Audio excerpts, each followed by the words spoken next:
Hello मेरे प्यारे friends.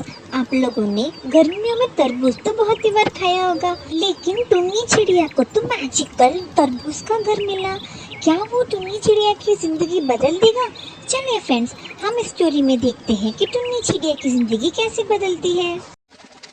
एक रात जंगल में बहुत तेज बारिश हो रही थी। वहीं एक मिट्टी के घोंसले में गरीब टुनटुनी चिड़िया अपने परिवार के साथ रहती थी। उसके परिवार में उसकी सास बबली कबूतरी और उसकी बेटी सुनहरी और उसका पति बंटी कबूतर था।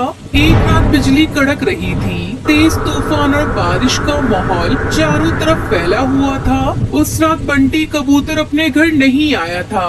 उसकी माँ अपनी बहू टुनटुनी चिड़िया से कहती है, अरे टुनटुनी बहू, देख तो जरा कितनी देर हो गई, बंटी कबूतर अभी तक नहीं लौटा। मुझे उसकी चिंता हो रही है। बाहर भी मौसम बहुत खराब है। ना जाने मेरा बेटा कहाँ किस हाल में होगा।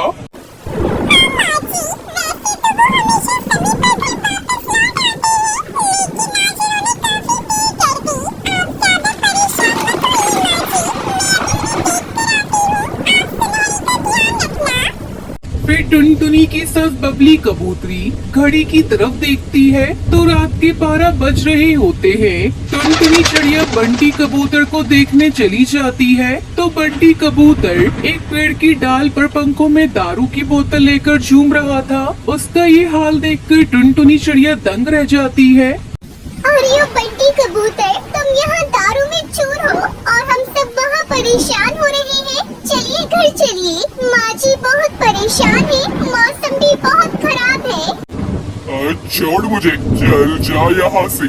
मेरी जब मर्जी होगी मैं तब आऊंगा। ज्यादा मेरी अम्मा बनने की कोशिश मत कर। आई बात तेरी समझ में। ये कहकर बंटी कबूतर टुनटुनी चिड़िया को धक्का दे देता है और खुद नशे में झूमने लगता है। लेकिन तभी तेज रफ्तार में हवाई मोटर वहाँ आती है और उसे कुचलकर चली जाती है। उसकी मौके पर ही मौत हो जाती है। सारा परिवार शोक में डूब जाता है। मेरे बेटे, तू हम सबको छोड़कर कहाँ चला गया? मैंने तुझे कितना समझाया अपनी आदतों को सुधार दे, लेकिन तूने मेरी एक ना मानी। देख तेरी गलती तुझे किस जगह पर ले आई है। पापा पापा उठो ना पापा। मेरी बच्ची वो कभी नहीं उठेंगे। वो हम सबको छोड़कर बहुत दूर जा चुके हैं। तो हिम्मत रख, परेशान मत हो, मैं हूँ ना, मैं सब संभाल लूंगी। पूरे परिवार पर मुसीबतों का पहाड़ टूट जाता है। बंटी कबूतर थोड़ी बहुत मजदूरी करता था जिससे घर का खर्चा चलता था और कमरे का किराया दिया जाता था। लेकिन उसकी मौत के बाद कोई आमदनी न होने की वजह से सेठ उन सबको घर से बाहर निकाल देता है। अब वो सब बेघर हो चुके थे। माँ जी, मेरी कुछ भी समझ में नहीं आ रहा। अब हमारे घर का गुजारा कैसे चलेगा? हम कैसे अपना पेट पालेंगे? हम तो बेघर हो गए माँ जी। तू फिक्र मत कर बहू, मैं कुछ काम करूंगी और पैसे कमा कर लाऊंगी, लेकिन तुम सबको भूखा नहीं मरने दूंगी। तू परेशान मत हो बेटा। मेरा बेटा चला गया तो क्या हुआ? तेरी माँ भी जिंदा है। ये अब कैसी बातें कर रही है माँ जी? मेरे रहते ही भला आप क्यों काम करेंगी? माँ जी, हालात इंसान को सब कुछ सिखा देते हैं। आप ज्यादा ना सोचें और इस घर की पूरी जिम्मेदारी मैं संभालूंगी। टुनटुनी चिड़िया काम ढूंढने निकल गई। फिर टुनटुनी चिड़िया ने सब जगह काम ढूंढा, लेकिन उसे कोई काम नहीं मिला। फिर बड़ी मुश्किल से टुनटुनी चिड़िया को जंगल के बस स्टैंड पर झाड़ू लगाने का काम मिल गया। एक रात तो उन्होंने जंगल में बिना छत के सोकर ही बिताई। फिर अगले दिन उन्हें एक सीमेंट की पाइप दिखी जिसमें वो तीनों रहने लगे। टुनटुनी चिड़िया झाड़ू लगाकर कुछ पैसे कमा लेती, लेकिन उससे उनका खाने पीने का गुजारा ही नहीं निकल पाता। फिर एक रोज जब वो झाड़ू लगा रही थी तो उसकी नजर नदी किनारे पेंटिंग बना रहे एक तोते पर गई जो बहुत सुंदर सुंदर चित्र बना रहा था। उसने एक चित्र में देखा कि कैसे उस तोते ने बहुत ही सुंदर तरबूज का घर बनाया है। ये देख वो कुछ देर के लिए रुक गई और उस चित्र को घूरने लगी।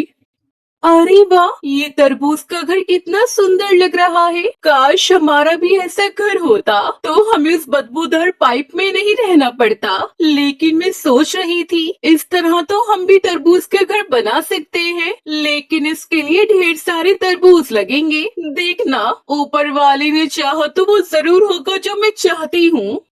उस रोज वो काम खत्म करके खाना खाने बैठी थी, तभी उसके पास एक बुढ़िया आई और उसने टुनटुनी से रोटी मांगी। टुनटुनी 2 ही रोटी बांध कर लाई थी और उसने उस बुढ़िया को रोटी दे दी और खुद भूखी रही। वो रोटी खाने के बाद बुढ़िया टुनटुनी चिड़िया से बोली, तेरा बहुत बहुत शुक्रिया बेटी, बदले में मेरे पास तुझे देने के लिए कुछ नहीं है सिवाय इस तरबूज के। तू इसे रख ले और नदी किनारे बो देना, फिर देखना इसका चमत्कार।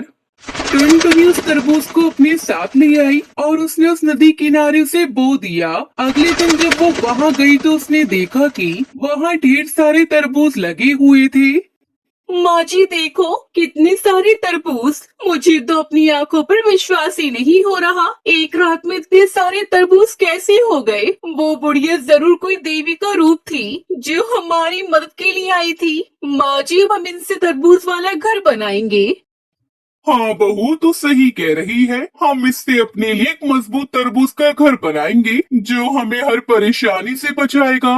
दादी, क्या सच में हम तरबूज का घर बनाएंगे? दादी, मुझे तो विश्वास नहीं हो रहा। मुझे तो सब एक सपना ही लग रहा है। बेटा, ये सपना नहीं हकीकत है। तू परेशान मत हो, बस तू अपनी माँ और दादी का कमाल देख। हम कितना मजबूत और शानदार तरबूज का घर बनाएंगे। फिर टुनटुनी और बबली कबूतरी ने मिलकर उन तरबूज से अपना मजबूत तरबूज का घर बनाकर तैयार किया, जो दिखने में बहुत ही सुंदर लग रहा था। अब पक्षी दूर दूर से उनके उस घर को देखने आने लगे। साथ ही कई पक्षियों ने उन्हें तरबूज का घर बनाने का ऑर्डर भी दे डाला, जिससे उनकी अच्छी कमाई होने लगी। अब टुनटुनी अपनी सास और बेटी के साथ तरबूज के घर में खुशी खुशी रहने लगी। गर्मी का मौसम शुरू हो गया था। सुंदरवन जंगल में टूनी चिड़िया की माँ गन्ने की खेती किया करती थी और बहुत ही मेहनत करती थी। जो भी गन्ने से पैसे आते थे, टूनी चिड़िया की माँ उनको बेच देती और उसी से उनका घर का गुजारा चल रहा था। एक दिन जब टूनी चिड़िया की माँ खेत पर जा रही थी, तभी टूनी चिड़िया यह कहती है कि माँ, आज मैं आपके साथ खेत पर चलूंगी। अरे बिटिया, तू खेत पर जाकर क्या करेगी? मैं तो खेत में काम करूंगी और तू बैठी बैठी अकेली बोर हो जाएगी। नहीं माँ, आज तो मैं आपके साथ चलूंगी खेत पर। चलकर मैं भी आपके साथ काम कर लूंगी। तो ठीक है, चल मेरे साथ। टुनटुनी अपनी माँ के साथ खेत पर चली जाती है। खेत में गन्ने की फसल लहरा रही थी। टुनटुनी अपनी गन्ने के खेत पर आकर बहुत खुश थी। वो अपनी माँ से पूछती है, माँ, आप इतने सारे गन्नों को क्या करोगी? तब टूनी उसे बताती है, बेटा, इन गन्नों को बेचकर ही तो अपना घर चलता है। जब टुनटुनी अपनी माँ से गन्ने के बारे में पूछ रही थी, तभी 2 पक्षी वहाँ आते हैं। वो टूनी चिड़िया से पूछते हैं, क्यों बहन, क्या तुम अपना गन्ना बेचोगी? हाँ भैया, ये गन्ना बेचने के लिए ही तो लगाया है। कहिए कितना दे दूं? 20 रुपए किलो के भाव से दूंगी। मेरे गन्ने जैसा रसीला गन्ना आपको कहीं नहीं मिलेगा। अरे टुनी बहन, हम लोगों को 50 किलो गन्ना लेना है, लेकिन तुम्हारा भाव तो बहुत ज्यादा है। हम लोग 15 रुपए किलो के भाव से लेंगे। अगर तुम्हें इस भाव में अपना गन्ना बेचना है तो ठीक है, वरना हम लोग कहीं और से ले लेंगे। इतना कहकर वो पक्षी वहाँ से जाने लगते हैं। तब टूनी चिड़िया उन्हें रोकते हुए कहती है, ठीक है भैया, तुम गन्ना इसी भाव में ले लो। फिर टूनी चिड़िया 50 किलो गन्ने उन पक्षियों को दे देती है। पक्षी गन्ने लेकर वहाँ से चले जाते हैं। माँ, तुम इतनी मेहनत करती हो, फिर भी गन्ने का उचित मूल्य नहीं मिल पाता। क्यों ना हम लोग अपने गन्ने को शहर ले जाकर बेचें? शहर में तो कई पक्षी गन्ने का जूस बनाकर महंगे दामों में बेचते हैं। वहाँ हम लोगों को अच्छे पैसे मिल जाएंगे। हाँ बिटिया, बिटिया तू सही कह रही है, लेकिन हम लोगों के पास इतना पैसा नहीं है कि कोई गाड़ी करके अपने गन्ने को शहर ले जाकर बेचे।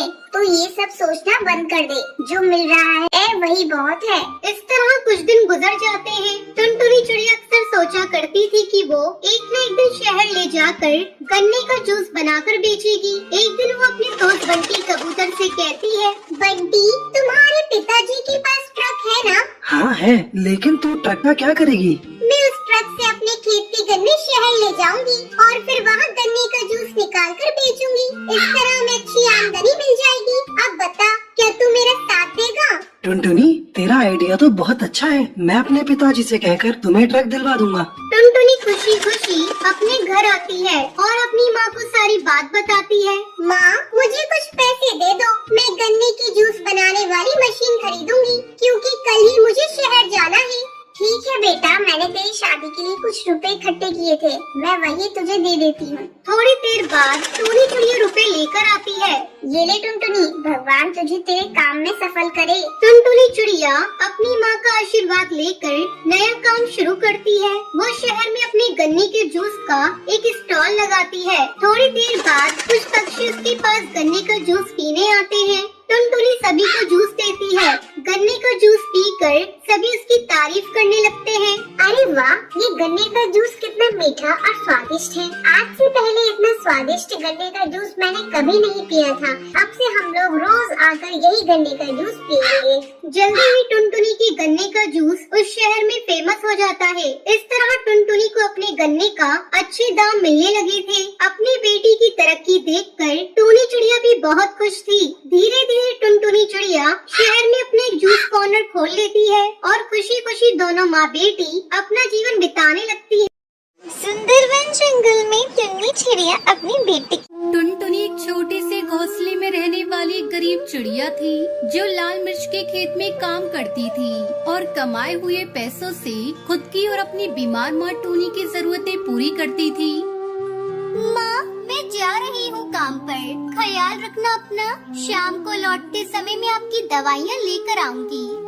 ऐसा कहते हुए टुनटुनी काम पर चली जाती है। वहाँ पर टुनटुनी चिड़िया पेड़ों को पानी देती है और जो मिर्ची अच्छे से लाल हो जाती है उन्हें तोड़ के टोकरी में भरती है। तब तक आप लोग कमेंट पे बताएं 89 डिवाइडेड बाय 9 कितने होते हैं। मैडम जी, मुझे शाम को थोड़े पैसे चाहिए, माँ के लिए दवाइयाँ खरीदती है। ठीक है टुनटुनी, शाम को घर लौटने से पहले एक बार मुझे याद करना, मैं तुम्हें पैसे दे दूंगी। उस खेत की मालकिन बबली कबूतरी एक बहुत ही अच्छी कबूतरी थी और वो हमेशा ढेर सारा मेकअप और लाल लिपस्टिक लगाकर रहती थी। टुनटुनी चिड़िया को उसके लाल लिपस्टिक को देखकर हर बार हैरानी होती थी, इसलिए वो उस बार अपनी मैडम से पूछ ही लेती है। मैडम जी, क्या मैं आपसे एक सवाल पूछ सकती हूँ? आपके होठ इतने लाल कैसे रहते हैं हमेशा? क्या आप ढेर सारे सेब खाती हो? टुनटुनी चिड़िया की बात सुनकर बबली को हंसी आ जाती है और वो मुस्कुराते हुए कहती है, मेरे होठ सेब खाने की वजह से लाल नहीं होते हैं, वो मैं लिपस्टिक लगाती हूँ इसलिए लाल होते हैं बेटा। ऐसा कहते हुए वो टुनटुनी चिड़िया को अपने बैग से लिपस्टिक निकाल कर देती है। इसे तुम रख लो बेटा और सिर्फ खास मौकों पर ही लगाना, ये बहुत महंगी होती है इसलिए कह रही हूँ। ठीक है मैडम जी। इतना कहकर टुनटुनी चिड़िया उस लिपस्टिक को अपने पास रख लेती है और काम पर लग जाती है। शाम को टुनटुनी चिड़िया दवाइयाँ लेकर घर लौटती है और अपनी माँ को वो लिपस्टिक दिखाकर खुश होने लगती है। तब टुनटुनी चिड़िया की माँ उससे कहती है, तुम्हारे नाना जी दुनिया के हर देश में घूमकर कपड़ों का व्यापार करते थे। उन्हें किसी ने ऐसे ही मजाक में कुछ बीज दिए थे और कहा था उन बीजों से लिपस्टिक की खेती कर सकते हैं, और तुम्हारे नाना जी ने वो बीज मुझे लाकर दिए थे। माँ, क्या आपने उन बीजों से खेती की थी? क्या सच में लिपस्टिक के पेड़ लगे थे माँ? नहीं बेटा, वो बीज अभी मेरे पास ही हैं। नाना जी की याद में मैंने संभाल कर रखे थे, वो उस काले डब्बे में रखे हुए हैं।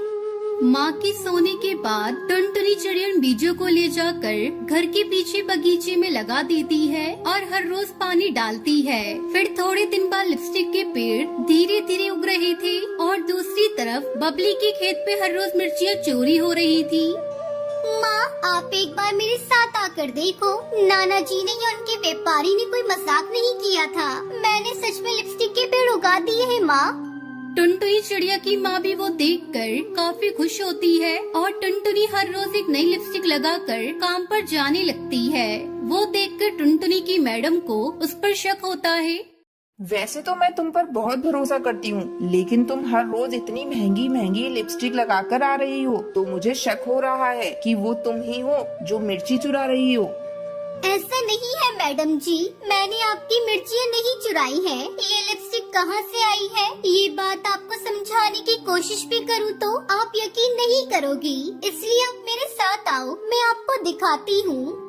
ऐसा कहते हुए टुनटुनी चिड़िया उस खेत की मालकिन को अपने साथ घर लेकर आती है और उन्हें लिपस्टिक के पेड़ों को दिखाती है। वो देखकर मालकिन हैरान हो जाती है और टुनटुनी पर शक करने के लिए उससे माफी मांगती है।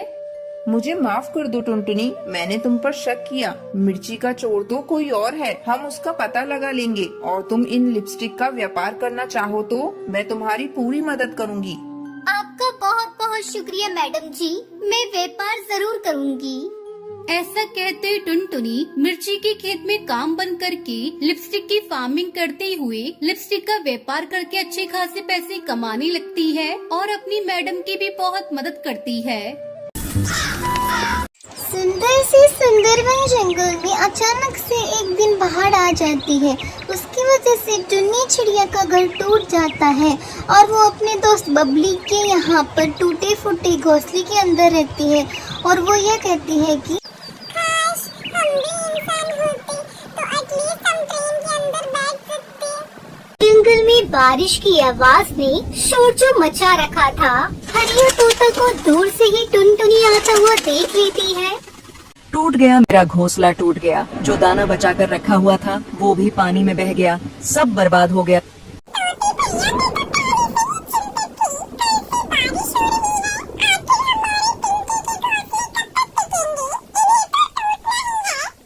सुना है कौवा और कौवी घने जंगल में किसी सुरक्षित जगह पर जा रहे हैं। चलो चिड़िया, हम उनके पास जाते हैं और हम उन्हीं के साथ चले जाते हैं।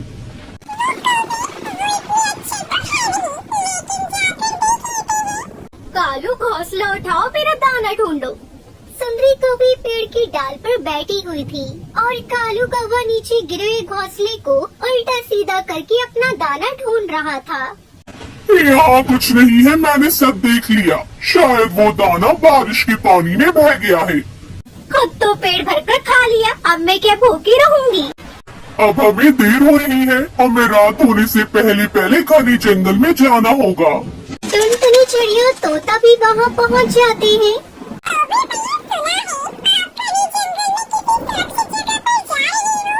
हाँ, वहाँ एक बड़ा सा लोहे का बना हुआ घर है। हम तेज बारिश में वहाँ बैठकर खुद को बारिश से बचा सकते हैं।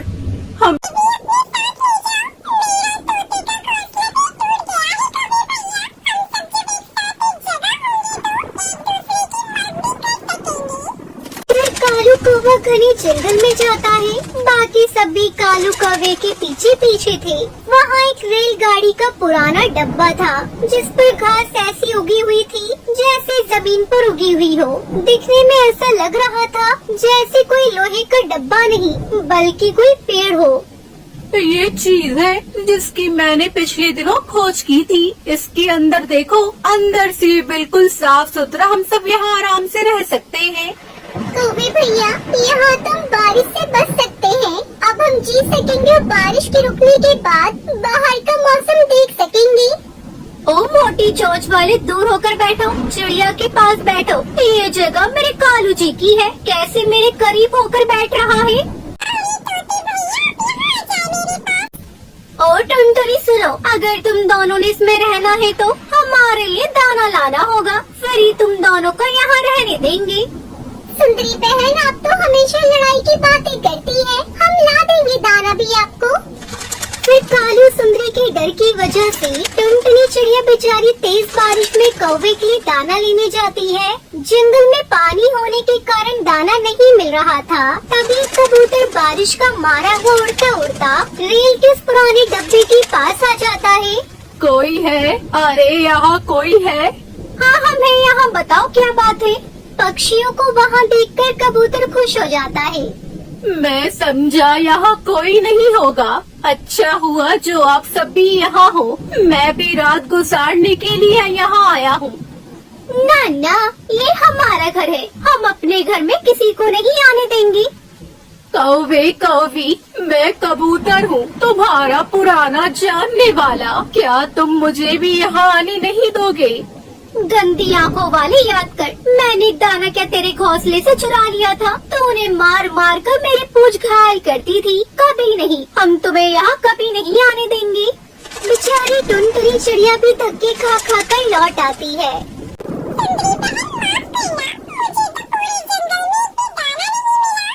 मुझे पहले पता था जो मिला होगा वो तुमने खा लिया होगा।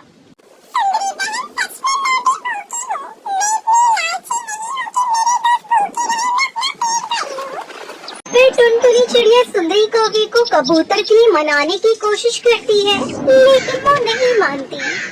सुंदरी बहन, अगर तुम कबूतर को नहीं आने दोगी तो हम भी यहाँ नहीं रहेंगे। चलो हरिया भैया ऊपर वाला हमें कोई भी सुरक्षित छत दे देगा। टुनटुनी चिड़िया तोते को साथ लेकर वहाँ से बाहर निकल जाती है। फिर कबूतर, तोता और टुनटुनी वहाँ से चले जाते हैं। फिर कुछ दूर उड़ने के बाद नदी के उस पार बड़े बड़े पेड़ों में टुनटुनी चिड़िया को कोई बड़ी सी चीज नजर आती है। वहाँ नीचे, वहाँ कुछ है, हमें वहाँ जाकर देखना होगा। वो सब दोस्त वहाँ आते हैं। अरे वाह, ये तो बहुत बड़ी चीज है, ट्रेन के डब्बे से भी बड़ी। इसके अंदर जाकर देखना होगा। वो एक पुराना किसी जमाने का गिरा हुआ जहाज था। फिर वो सब उसके अंदर जाते हैं। ऊपर वाले ने हमारी सुन ली, यहाँ तो छत भी है, खाने को चीजें भी पड़ी है। वो सब बहुत खुश होते हैं, उन्हें छत मिल गई थी। अब वो बारिश से सुरक्षित थे और भोजन भी था। वो सब बहुत खुश थे। वो सब एक साथ सीट पर बैठकर खिड़की से बाहर बारिश का नजारा देखने लगते हैं। थोड़ी देर बाद कालू कौवा, सुंदरी कौवी भी वहाँ आ जाते हैं। टुनटुनी चिड़िया, तुम यहाँ हो? मेरा तो दिल ही नहीं लग रहा था। चलो तुम हमारे साथ चलो। सुंदरी कौवी, हम सब यहाँ बहुत सुरक्षित है। तुम्हारे ट्रेन के डब्बे से भी ज्यादा ये घर सब पक्षियों के लिए है। यहाँ पर हर पक्षी के लिए दरवाजे खुले हैं। अब तुम जा सकती हो।